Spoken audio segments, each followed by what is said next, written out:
Hi guys, welcome to my channel Happy Eye Tarot. In today's pick a card reading, we will find out how far away is your future spouse. So you can see an image on your screen right now. You've got three options to choose from.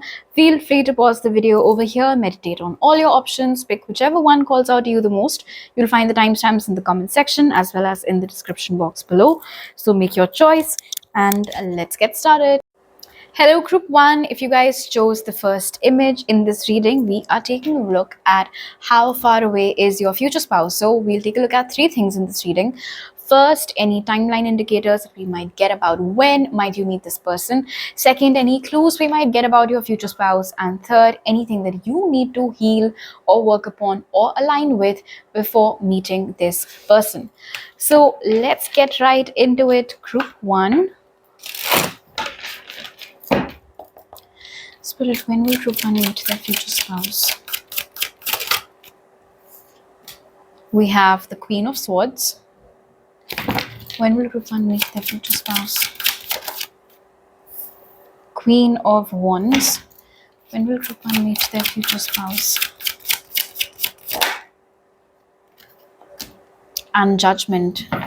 At the bottom of the deck, we have the Knight of Wands. So listen, the good news is that your future spouse is already on their way to you. But here's the thing, the reason why your cards do not have any clear timing indication with the Queen of Swords, Wands, and then Judgment is because it's almost as if, not almost as if, definitely 100% group 1, I feel the ball is in your court. You see how the Queen of Swords changes to the Queen of Wands and then the D-Day arrives. So here's what I'm picking up for you, group 1. While you are here watching this reading, when will my future spouse come? It almost seems as if a part of you is always waiting for the other shoe to drop. You want love, and you must have grown up watching a lot of fairy tales, reading a lot of fairy tales, but you might not necessarily believe that true love is out there, or that you can get the kind of love that you've always desired, the kind of love that you've always wanted. The other thing that I'm picking up for you, group 1, is that you judge yourself way more harshly than anybody else. It feels as if when you stand in the mirror, all you can see is flaws. Not all the time, but a lot of the times, that is what happens with you. And so it's almost as if in your heart of hearts, you want love, you want marriage, you want commitment, you want kids, the whole shebang. But then your mind or your ego triumphs over all of that energy and it says, but you know what? It's bullshit. True love, actually, I don't think it even exists. This is just a construct of the society or media at large. They're selling us all these nicely gift-wrapped fairy tale romances. Things like this don't actually exist, and why would anybody fall for me? I mean, what's so special about me? What's so great about me? And so the shift that's happening over here with the energy of the Queen of Wands is that you are realizing who the fuck you are. You know, you are coming into your power, this very magnetic energy. It's like you're owning every bit of your true self, every bit of your authentic self. This is who I am, take it or leave it. Not this is who I am, I wonder if I'll have any takers. So there is that switch that needs to happen. And here's the thing, Judgment over here with the Queen of Swords tells me that what I'm telling you is nothing new. I feel like group 1, intuitively, you already know that this is kind of like a prerequisite. In order for you to meet somebody who loves you, you have to start loving yourself first. You know, you have to show them how to love you, so then they love you that way. Anyway, so yeah, like I was saying, this isn't new for you. This isn't news for you. Yet, I feel you find it difficult to believe the good things about yourself that people tell you. I also feel over here with the energy of Judgment that there are a lot of issues related to your past as well that keep surfacing. I don't think you have any residual feelings for anybody. That much is clear to me with the Queen of Swords. It was a clean cut. You've got nothing to do with them anymore. However, I do feel like there was a version of you that existed before all of this drama happened with your past person. And I feel like that older version of yours was a typical lover boy or lover girl. But then because of whatever happened, you suddenly stopped believing in love. Not suddenly, I mean, I see where you come from. But you need to go back to being who you used to be. And it's funny, like we haven't even reached the third part of the reading yet. I feel like we're getting so many messages about what you need to heal in the first answer itself. Honestly, I feel like if not all, most of you are for sure making progress towards this. So self-worth, self-esteem, understanding that you are lovable just the way you are, not comparing yourself with anybody else. I feel like most of you are already working on all of this. And I do feel like it is in the midst of all of this that you will be meeting your future spouse. For some of you, with the Queen of Wands and the Queen of Swords being present over here, any expansion that happens in your career, any expansion that happens in your roles and responsibilities at work, especially whenever you are assigned a task or a project where you are leading a group, where you are giving a very, very important presentation in front of very crucial and important stakeholders, the meeting, like the arrival of your future spouse, might coincide with that timing. So for instance, let's say that if you have a very important presentation due in the month of, say, March 2026, where all stakeholders will be there and you'll be the one presenting, then it's quite possible that it is in March that you will be meeting your future spouse as well. And the second message that I'm getting over here with Queen of Swords is that the month wherein you are launching something of your own, which has got to do with your skills of oration. So you're beginning your podcast, or you're beginning your YouTube channel, or you are taking some sessions maybe where you're healing people by talking to them. So whether it's psychology, whether it's anything else, then that launch month of this passion project of yours might also be the time around which you meet your future spouse. Okay, now let's see what clues can we gather about your future spouse, group 1. What can you tell us about group 1's future spouse, Spirit? We have the 9 of Wands. What can you tell us about group 1's future spouse, Spirit? Strength. What can you tell us about group 1's future spouse? And we have King of Cups, and at the bottom of the deck we have the Knight of Wands. So your future spouse, group 1, I feel is somebody who tends to be a little bit guarded. I don't think they give easy access to themselves to just about anyone. I feel like they come across as a little bit standoffish sometimes to some people. This isn't because they've got any attitude issues or because they think they're better than everybody else, so people should get selective access to them. It is because this is a sensitive person, all right? This is somebody who is emotionally available. Very importantly, they're emotionally available. They are a sensitive person, very intuitive too, highly likely. However, they don't like people taking undue advantage of their kindness, which is why they like to assess first. They like to assess the intentions of the person who's approaching them first. And if they deem that person fit, that is only when they'll give access to that person. That is only the time when they'll allow that person to get closer to them, whether it is romantically or whether it is platonically. Your future spouse is very good looking, might I add, with the King of Cups over here and the Knight of Wands, total charmer. Not necessarily a smooth talker. Here's the thing. Your future spouse is the kind of attractive who doesn't really need to do anything to draw attention towards themselves. You know, they just, whenever they walk into a room, they do very naturally make heads turn. And this is one of those people who, you know, like how usually people have this glow up in their teenagers. I feel like your future spouse out and out was good looking. They were a very cute baby, then they were a cute kid, and then throughout their teenage, and then now in their adult life. I don't think this person has ever had to really go through that teenage glow up thing.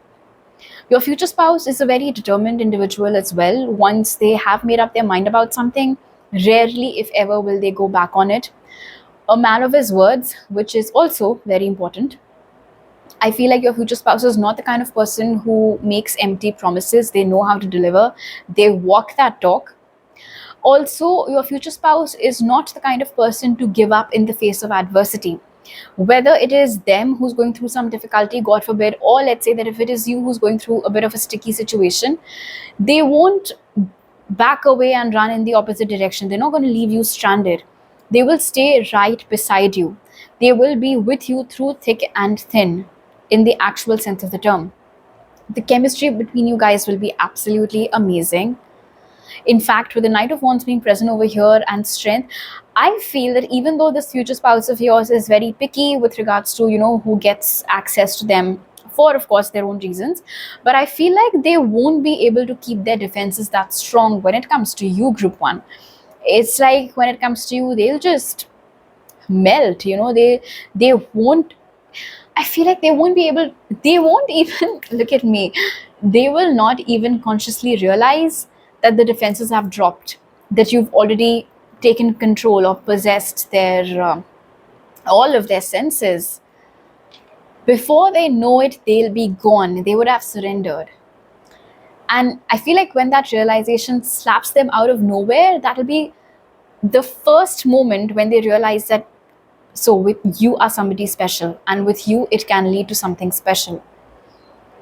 They might take their time to tell you how they feel for you, because this seems to be more of a person whose love language is acts of service and physical touch. I don't think that this is necessarily a very chatty person, but eventually, of course, they'll tell you how they feel for you. Very loyal as well, very possessive, not in a psychopathic possessive way, but yes, possessive about you for sure.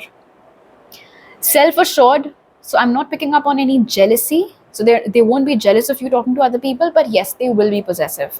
So like that way, they will keep an eye out on who's looking at you, who's talking to you, etc.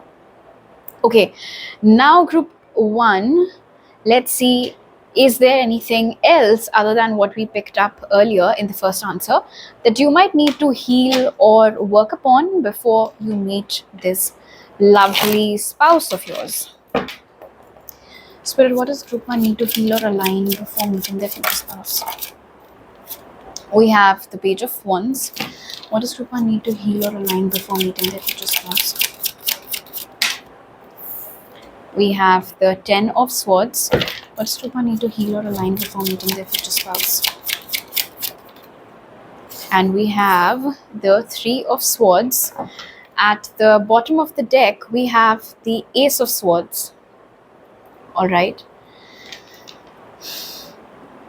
I feel like I'm getting the origin story to where that Queen of Swords' energy came from, Group 1, for you guys. Ace of Swords, the Three of Pentacles. You were very close to someone and you had never expected that they'd turn out to be a dick, but they did. They walked all over you. They absolutely mocked your sentiment. I don't think you saw it coming at all. It was very unexpected. So perhaps they cheated on you out of nowhere, or they ghosted you and you weren't expecting it. Whatever it is that happened, not only left you with a lot of pain, but it left you with a lot of self-doubt. With the Page of Wands leading to the Ten of Swords, for the longest time you could have convinced yourself that it was something about you because of which that person left, or because of which that person behaved the way in which they did. And I feel like this is one of those core beliefs, Group 1, that you need to heal and work upon, that it wasn't your fault. If a shitty person does something shitty to you, it speaks more about them. It has got nothing to do with you.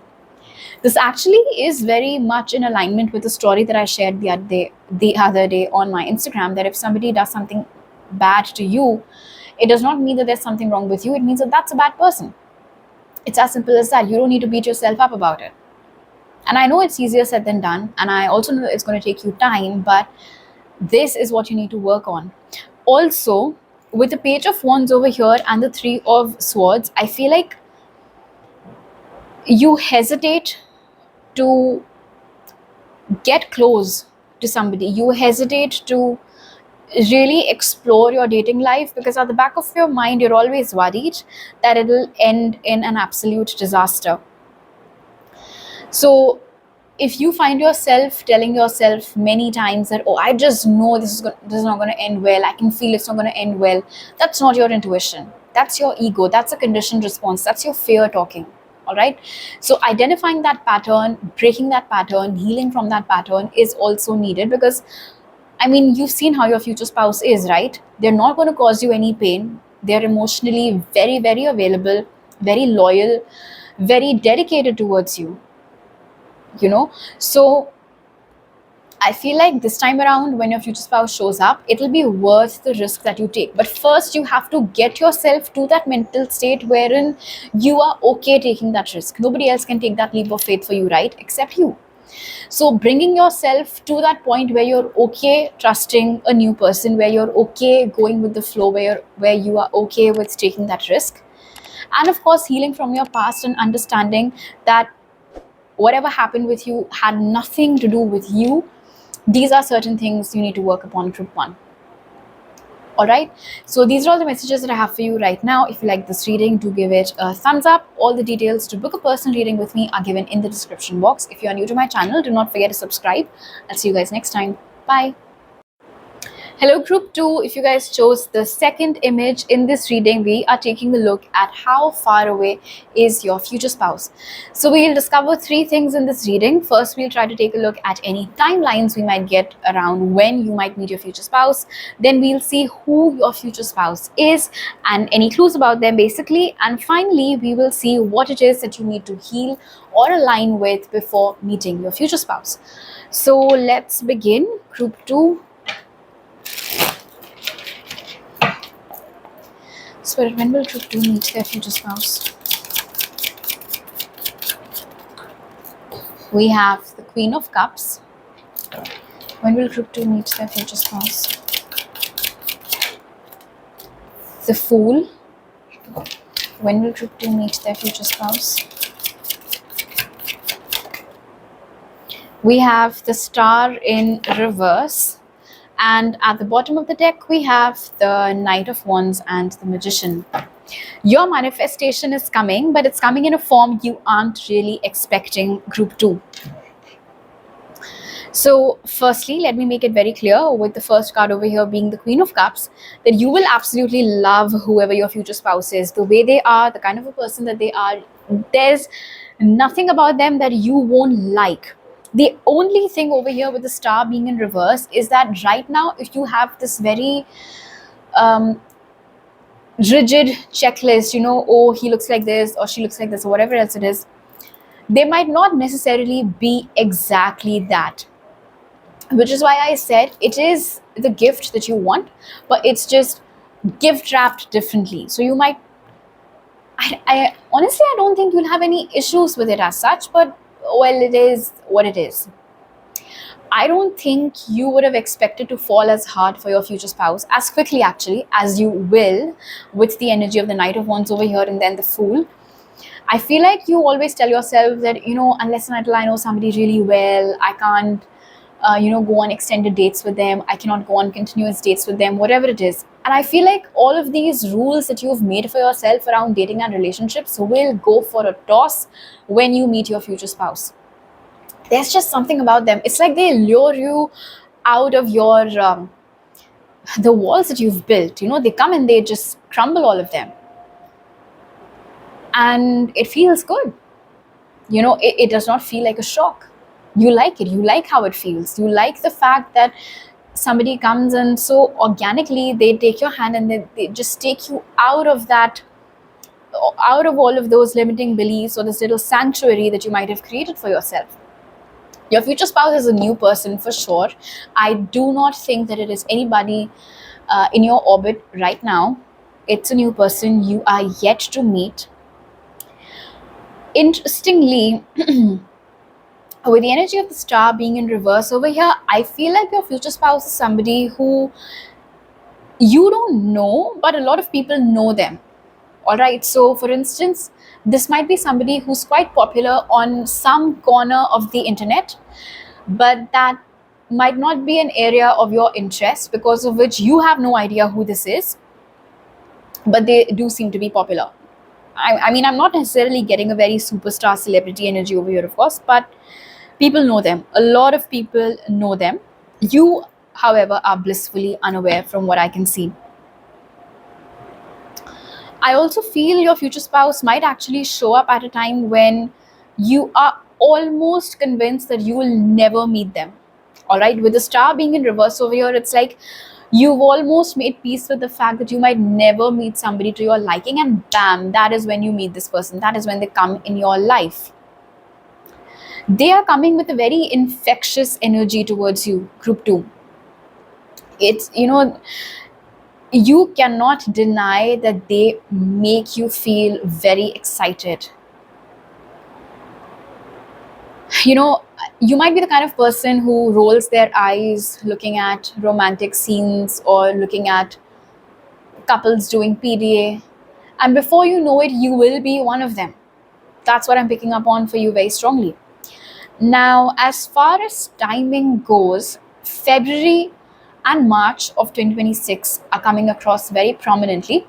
But just in case you watch this reading after February or March of 2026, then basically whenever the next Feb or March is, that's coming across quite strongly over here. Yeah, let me see anything else. I feel like this person looks younger than their age, group 2. So for instance, if they are in their 30s, they look like they're in their early or mid 20s, like that. And definitely they will be the one to fall for you first, to notice you first, and to pursue you first. All of the first will be on them. Okay. One more thing before I forget. Although I said Feb and March, but it is also possible over here with the Queen of Cups and the Fool that when you take a leap of faith towards something that you absolutely love, something that you have always wanted to do but never had the time or the resources to do, when you finally make the first move towards this really old but really important dream of yours, around that time you might meet your future spouse. Okay, now let us ask Spirit for some more details about your future spouse, group 2. Spirit, what can you tell us about group 2's future spouse? We have the 9 of Pentacles. What can you tell us about group 2's future spouse, Spirit? 3 of Pentacles. What can you tell us about group 2's future spouse, Spirit? 2 cards over here, King of Wands and 6 of Wands. And at the bottom of the deck, we have the Knight of Wands again.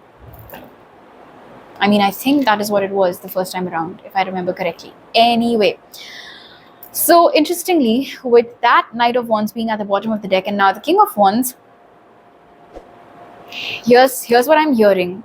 Group 2, you might be too quick to judge your future spouse. You know, you might feel like, oh, he doesn't seem like he's serious. He seems like a fuckboy, to be honest. He looks like he might be a player, but that is not true. That is not who they are at all. Your future spouse, on the other hand, seems to be somebody who is very deeply invested in the idea of something meaningful. When they date, they like to date with intention. If they are giving you their time and their energy, it is because they want to build something solid with you.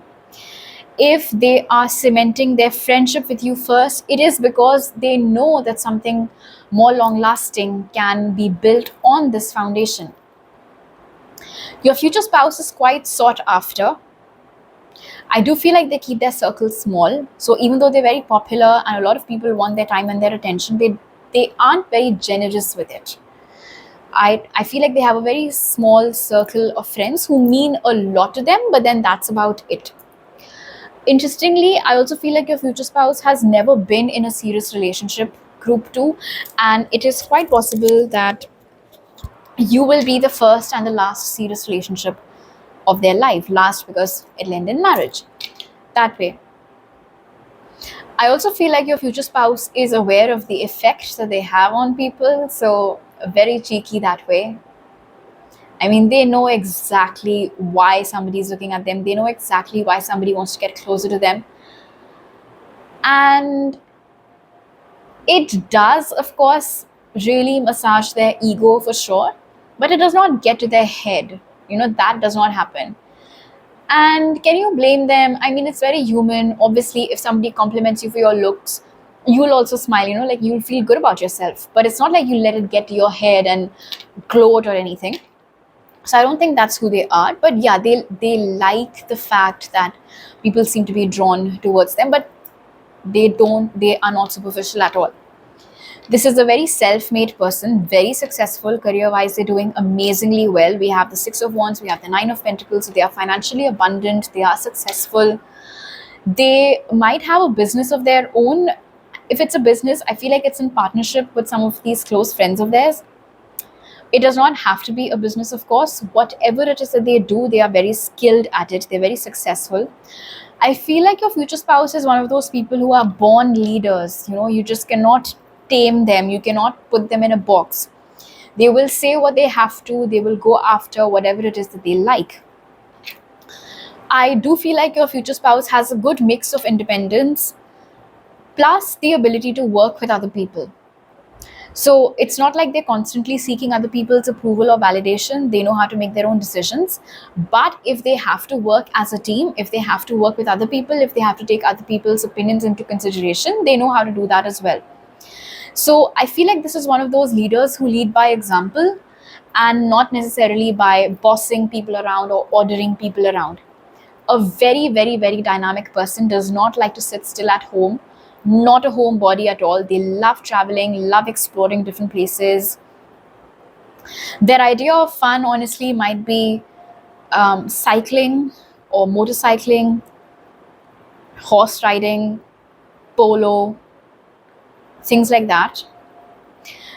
Trading, finances, stocks, money in general. These might also be certain things that your future spouse loves. They might have a very sound financial sense of investments and savings and stuff like that. Not only has this person created wealth, they've also expanded their wealth because of all of this financial knowledge of theirs. So that's another cherry on the top. Okay, now let's see what it is that you need to heal or align before meeting this future spouse of yours, group 2. Spirit, what does group 2 need to heal or align before meeting their future spouse? We have the Three of Wands. What does group 2 need to heal or align before meeting their future spouse? We have the Five of Pentacles. What does group 2 need to heal or align before meeting their future spouse? We have the Seven of Cups. And at the bottom of the deck, again, we have the Knight of Wands. Okay. Here's the thing, group 2. I feel like each time you feel attracted towards somebody or you feel drawn towards somebody, it's not like you don't talk to them at all or you start looking the other way. You don't do that. But hesitation at some point definitely kicks in. And why is that? I'm seeing two reasons, two things you might need to work upon with the Five of Pentacles and the Seven of Cups. Firstly, I feel like there are a lot of deeply rooted self-worth issues. These might go back all the way to your childhood. Maybe you grew up in an environment where there wasn't a lot of money, not a lot of resources to begin with. So this whole lesser than thing could have conditioned how you feel because of those situations, because of those circumstances of yours. But you aren't less than anybody.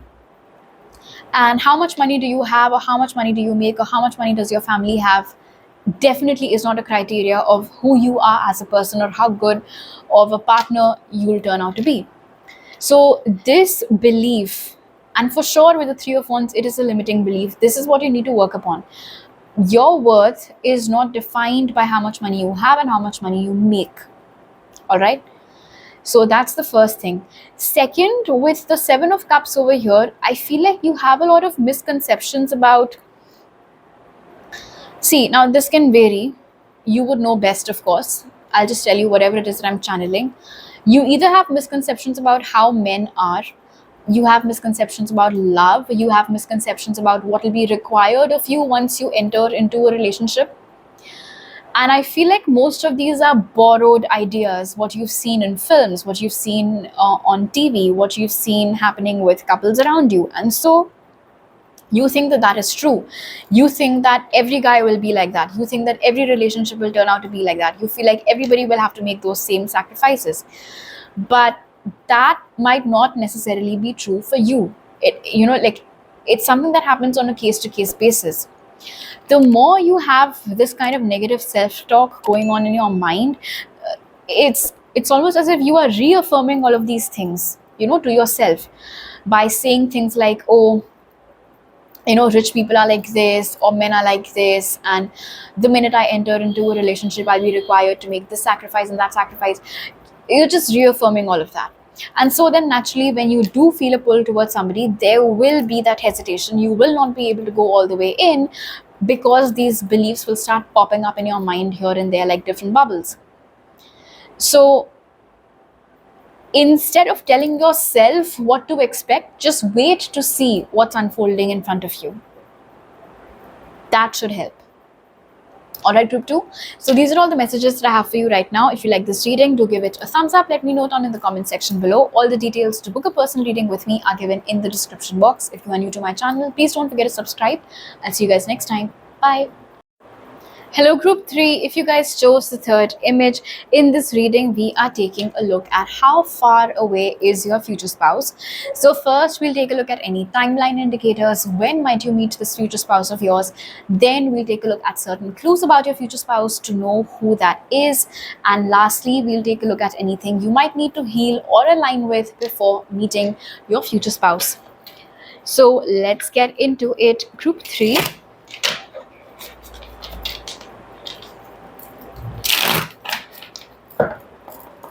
Spirit, when will group 3 meet their future spouse? We have the 6 of Swords. When will group 3 meet their future spouse? The Ace of Swords. When will group 3 meet their future spouse? We have, look at this, the Sun and the Moon. Wow, you and your future spouse, match made in heaven. Perfect union of the divine masculine and the divine feminine. Love that. Bottom of the deck is Justice. So again, this is a very good match, you guys. You both will complement each other so well. It's everything that you lack, they have, and anything that you lack, anything that they lack, you have. You get it, right? So yeah, you guys complete each other.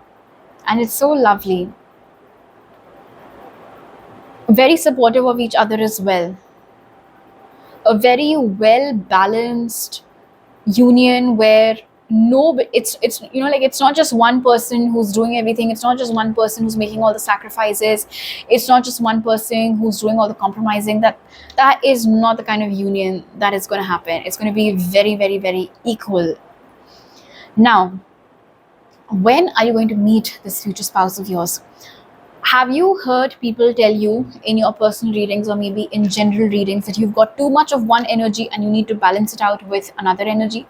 So basically, all of us have masculine and feminine energies within ourselves, right? In your case, with the Sun and the Moon both flying out together, I feel like when you start feeling internally, it's going to be an internal realization that your masculine and feminine energies are now in balance.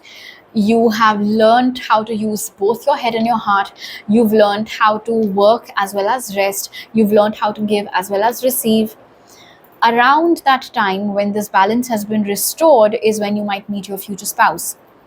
Second, it is a new person, all right? With the energy of the Ace of Swords over here, I feel like you have been through your fair share of shit in the past in your love life, group 3. So sorry about that. You're out of the woods now. All right, with the 6 of Swords over here, no more lessons for you. You've learned all the lessons. You've closed out all the cycles, all of that gunk. It is out. It is clear. This is a new person whom you will be meeting. And I love how we have the 6 of Swords and the Ace of Swords, because it's almost as if you'll meet your future spouse at a time in your life when you are properly ready to receive them. There's no other problem going on in your life, you are fully available to receive this love, to invest in this relationship. Calm waters all around. Career is going smoothly, health is going smoothly, family life is pretty harmonious, and that is when this future spouse of yours shows up. Currently, if you are struggling in any of the departments of your life that I just mentioned, I feel like when you start seeing progress over there, you can expect your future spouse to show up as well. Also, if you have been feeling a little bit stagnated in terms of your career, if you feel like it's just the same old, I'm not seeing any breakthroughs. So I feel like the next breakthrough that happens in your career, whenever that happens, and the arrival of your future spouse will coincide. So for instance, let's say that if your next career breakthrough is happening, for example's sake, in January, so then around that time, December, Jan or Feb, is when you might meet this future spouse of yours. But based on these cards, I feel like June is coming up very strongly over here. So anywhere between January to June, July is also coming up over here. February is also coming up over here. I am also hearing that Leo season, Cancer season, and Pisces season of 2026 will be of significance for you meeting this person. Okay, now let us ask Spirit for some clues about this future spouse of yours, Group 3. Spirit, what can you tell us about Group 3's future spouse? We have the Two of Wands. What can you tell us about Group 3's future spouse, Spirit? The Seven of Swords. What can you tell us about Group 3's future spouse, Spirit? We have the Ace of Cups. And at the bottom of the deck, we have Justice and the Two of Pentacles again. Okay. Group 3. Firstly, your future spouse is someone who has a lot of love to give, but there haven't been any worthy contender just yet. And of course, that's going to be you when you guys meet, right? So this is someone who has a lot of emotional depth. They're very sensitive, very intuitive, might also have certain psychic abilities, but they keep all of that hidden. They don't necessarily reveal this soft, sensitive side of theirs in front of anyone. And why is that? I feel there is a certain amount of hesitation over here about being judged. All right. So this lovely future spouse of yours, I feel like to some extent they do care about what people think of them. And so unless and until they are fully convinced that they can be their real self around someone, they're not. So they proceed with this defense mechanism in place, or they proceed with this mask of sorts, this social mask of sorts, wherein it's very like they'll be cordial with you and they'll make small talk, but that is it. They won't necessarily reveal the depth of their character. They won't really talk about the deeper things with you. They won't necessarily tell you that they see things in their dreams before they happen, things like that. But with you, there won't be any inhibitions. With you, they won't have to hide anything, because with the energy of the moon and the sun over here, you guys get each other like that, you know. And you are here watching a tarot reading, so of course you're aware about psychic gifts and intuition and spirituality and all these things. I don't think before you they've met anybody whom they can discuss all these things with, but they are equally invested in all of these things. That is again where that similarity comes from. So with you, they will be their real 100% authentic self, but I do feel like outside there will be this a little bit distant social image that they'll be maintaining. I also feel like your future spouse is somebody who might be culturally different from you. They might belong to another state, another city, another country, another religion, maybe for a few of you. So that way, yeah, there might be certain cultural or social differences between you guys.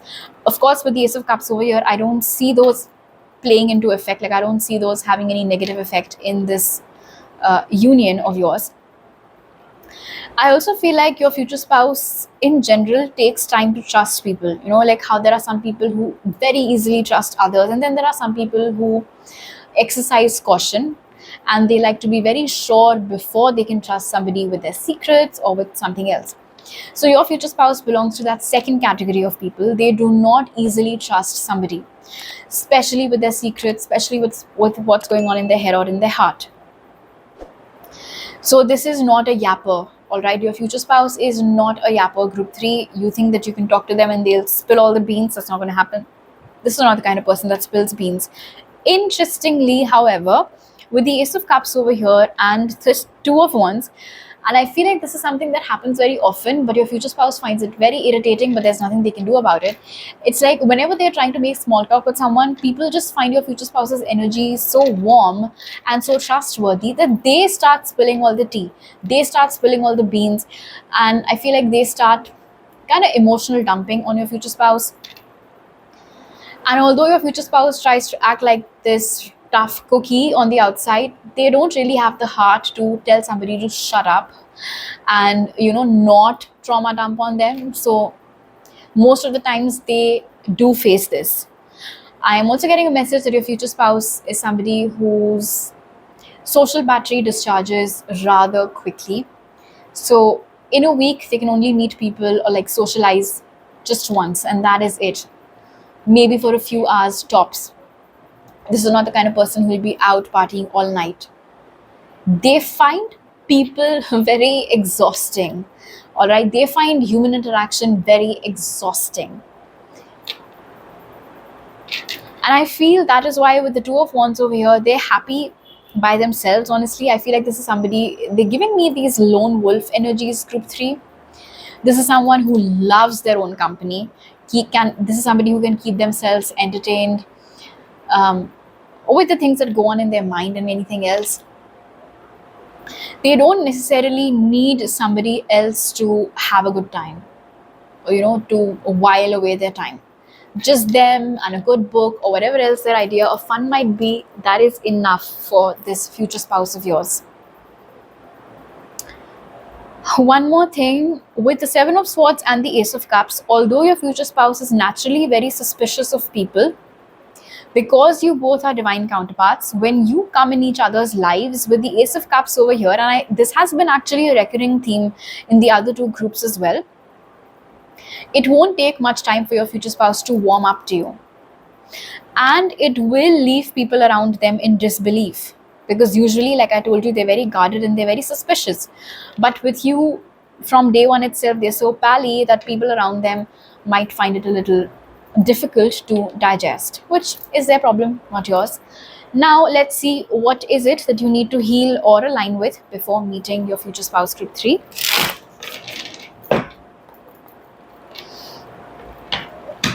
I'm just going to shuffle this once more.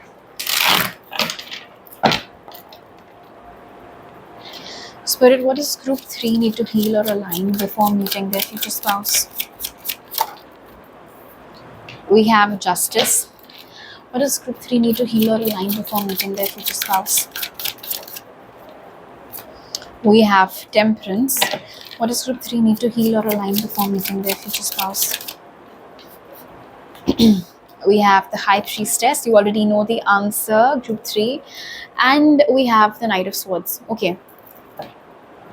Group 3, I don't remember whether it was for this group that I said this thing. Anyway, here's what I'm getting.